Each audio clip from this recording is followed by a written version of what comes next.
गुरुदेव। सबके इतने कलिष्ट प्रश्न और इतनी कलिष्ट घुमावदार बातें सुन के मुझे लगा कि मेरे मन में कुछ था पूछने का, तो वो पता नहीं कहाँ तिरोहित हो गया। अच्छा। हाँ, और मुझे पहले मैं अपने को बड़े भाव में होती थी कि मैं बहुत, मुझे प्रश्न हैं और बहुत सारे हैं, लेकिन अब इतनी सादगी और अंदर से कुछ जैसे कुछ किसी चीज़ का कोई इतना महत्व ही नहीं रह गया और अपने आप होता हुआ प्रतीत हो रहा है। और जो आपने भी कहा कि ये करें कि मैं कौन हूँ करें कि उनके, तो मैं आपके साथ अपना एक एक्सपीरियंस शेयर करना चाहती हूँ कि 60 की हूँ, बहुत इधर उधर भटकी हूँ, पीछे 30 सालों से तो एक्टिवली भटक रही हूँ और बहुत जगह गई, बहुत ट्राई किया, सोचती थी कि ये करूँ वो करूँ, कुंडलनी चक्र पेटल सब कुछ किया, लेकिन फिर समझ में आया कि करने से नहीं मिल रहा। और जो करने की जो समझ में ये YouTube के बाद देखा कि वो ज्ञानगंज की बातें और वो जो कुंडलनी और वो गुफाओं में, तो लगा हम तो कहीं हैं ही नहीं। अगर हम उनसे compete करें तो इस जन्म में तो मुझे नहीं प्रतीत हुआ कि कभी वो हठ योग और वो सब कभी कर पाएंगे। बड़ी बेचैनी। तो जैसे आपने कहा कि अचानक से आप बार बार YouTube पे आए और पता नहीं कहाँ आपकी अंदर जगह बनती चली गई, और आज मैं बड़े स्पष्टता के साथ ये कह सकती हूँ कि इतना स्पीड से ट्रांसफॉर्मेशन मैंने अपने अंदर, क्योंकि मेरी इंट्रोस्पेक्शन करने की बहुत मेरे अंदर इननेट रहा है इंट्रोस्पेक्शन करना।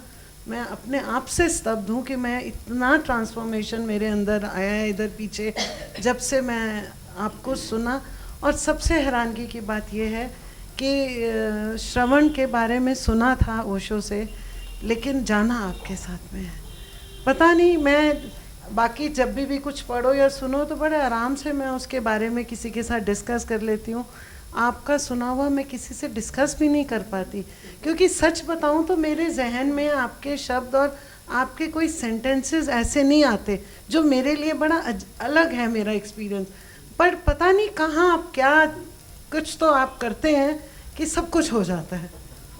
ये मैं एक चाह रही हूँ कि मैं भाव स्पष्ट करूँ और इतना रूपांतरण कि मैं खुद अपने आप से बहुत इस भाव मेरे बहुत बिल्कुल कि इतना मैंने अपने अंदर डिफरेंस, मेरी चाहे ईगो हो चाहे मेरी अवेयरनेस हो, जिन बातों से मैं बड़ी एजिटेट होती थी, मतलब अब मुझे जैसे आता भी है भाव, इमीडिएटली पैरेलल भाव आ जाता है, अरे is it worth it, immediately, और वहीं वो ख़त्म हो जाता है। और अब आई थी एक प्रश्न लेके जब यहाँ आई हूँ लखनऊ, कि इधर पीछे थोड़ा सुना तो लग रहा था कि ना तो मैं कभी किसी गुफा में रह सकती हूँ, ना कभी मैं पहाड़ों पे जा सकती हूँ, ऐसे जाके कठिन साधना है, और लोग तो इतने इतने सालों से कर रहे हैं, मैंने तो कुछ भी नहीं किया, तो क्या मेरा ये जीवन ऐसे ही जाएगा? और जैसे आप सब कहते हैं, आते ही आपने पहला सुबह आते ही जवाब आपने उसका दिया कि नहीं, ये सब नहीं, अनब्रोकन पीस अगर है तो उसकी झलक बहुत अच्छी मैं अपने अंदर देख पा रही हूँ, और उसके लिए मैं आपको शत शत नमन और धन्यवाद। आपको देखिए, आपके ट्रांसफॉर्मेशन तो हम सब लोग देख ही रहे हैं, और डे 1 से जब आप आई तो विजिबल था। बहुत सारी चीज़ें बड़ी, जो कि आप वर्ड यूज़ कर रही हैं वो भी अच्छा है, स्पीड से बदल रही हैं, तो वो आपका लाइफ स्टाइल रही होगी कि जो चीज़ों को स्पीड से कैच कर लेती है, तो ये खुशी की बात है।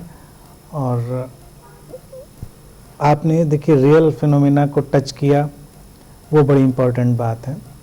जो कुछ मैं कह रहा हूँ बहुत ही सिस्टमेटिक और इंटेलेक्चुअल वो होता है, यानी कि अभी बुक्स पे बहुत काम हम लोग नहीं कर रहे हैं, लेकिन करेंगे तो आप देखेंगे हर चीज़ बहुत सिस्टमेटिक है, आप उसको, लेकिन फिर भी ये जो फिनोमेना की मिस्ट्री है कि किसी को अगर आप ये बताना चाहें कि अनंत श्री क्या बोलते हैं, आपने क्या सुना 2 दिन, तो आपके लिए बहुत डिफ़िकल्ट। हमारे यहाँ जितने लोग हैं 99% लोगों के लिए डिफ़िकल्ट है, और जो बताने में कैपेबल हो जाता है वो 2-3-4 साल लगाता है हमें समझने में, जो नहीं बता पाता है वो 2-3 महीने में ही ट्रांसफॉर्म होने लगता है, क्योंकि ये तो लगता है कि नहीं बात असर हुआ, समझ में आ गई।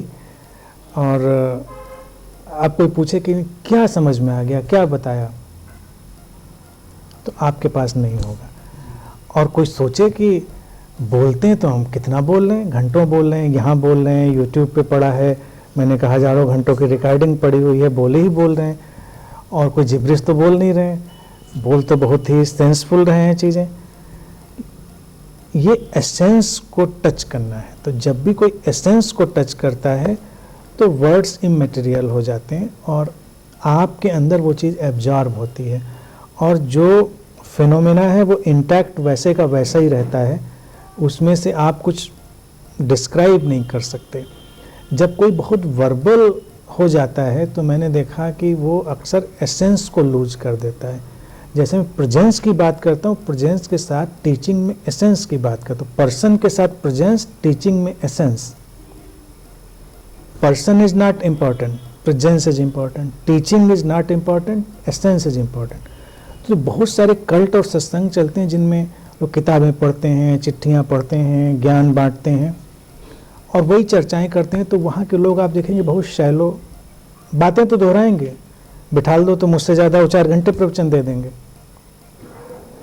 जैसे आप कह रही थी कि आपको लगेगा कि कहाँ हम इतनी तपस्या कर पाएंगे, तो ऐसे लोगों को सुन के कभी कभी मुझे भी लगता था कि इतना मैं कहाँ बोल सकता हूँ, इनको तो बिठा दो 4 घंटे 5 घंटे, क्या क्या नहीं ज्ञान दे देंगे। लेकिन जरा सा एक उंगली उनकी ज़िंदगी पे आप रखिए तो कहीं कुछ नहीं है, सारा ज्ञान गायब।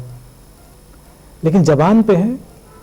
अब ये कल्ट पॉपुलर भी होते हैं क्योंकि ज़बान पे ज्ञान होना बड़ा अच्छा लगता है, आप ज्ञानी नज़र आते हैं, और वो कल्ट कभी बहुत पॉपुलर नहीं हो पाते हैं जो ज़बान पे नज़र ना आए लेकिन आपके अंदर मेल्ट हो जाएं।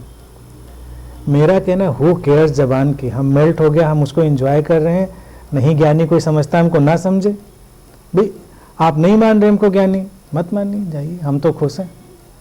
तो आपने अकारण खुशी की बात कही है, वो तो इतना कंटिन्यूस इरप्शन ऑफ हैप्पीनेस है कि कई बार मुझे सच में, मैं आपसे ये प्रश्न भी पूछ रही हूँ कि कहीं एम आई लूजिंग समथिंग, मतलब कोई कुछ हिल तो नहीं रहा कि मतलब बिना किसी वजह के मैं घर में अकेली रहती हूँ, हस्बैंड चले जाते हैं, बच्चे बाहर हैं, तो मतलब I feel like dancing all the time and I do dance. मतलब इतनी अंदर से खुशी, और कि फिर कई बार अब उम्र का तकाजा भी है तो आसपास देख लेती हूँ, कोई खिड़की तो नहीं खुली, कोई देख लेगा तो सोचेगा पागल हो गई है। मतलब मैं आपसे जेन्युइनली अपनी फीलिंग शेयर कर रही हूँ आप सबके साथ कि ये एवरीथिंग इज नॉर्मल। ये नॉर्मल है, पुरानी कंडीशनिंग से लगता है। मैं तो बल्कि ऐसे ज़्यादा से ज़्यादा लोग चाहता हूँ कि जो डॉक्टर के पास लेके जाएं अपनी बीवी, बच्चे, हस्बैंड को, कि देखिए 4-5 दिन से बिल्कुल पागल हो गई है खुशी के मारे, कुछ इसका इलाज कर दीजिए। तो ऐसे लोग, डॉक्टरों को भी लगना चाहिए कि ऐसे भी पेशेंट होते हैं। तो ऐसे ज़्यादा से ज़्यादा लोग हों तो बढ़िया बात है ना। हम लोग की आदत पड़ चुकी है कि जो नेगेटिव और ऐसी परेशान करने वाली बातें, उन पे कभी क्वेश्चन नहीं रेज करते।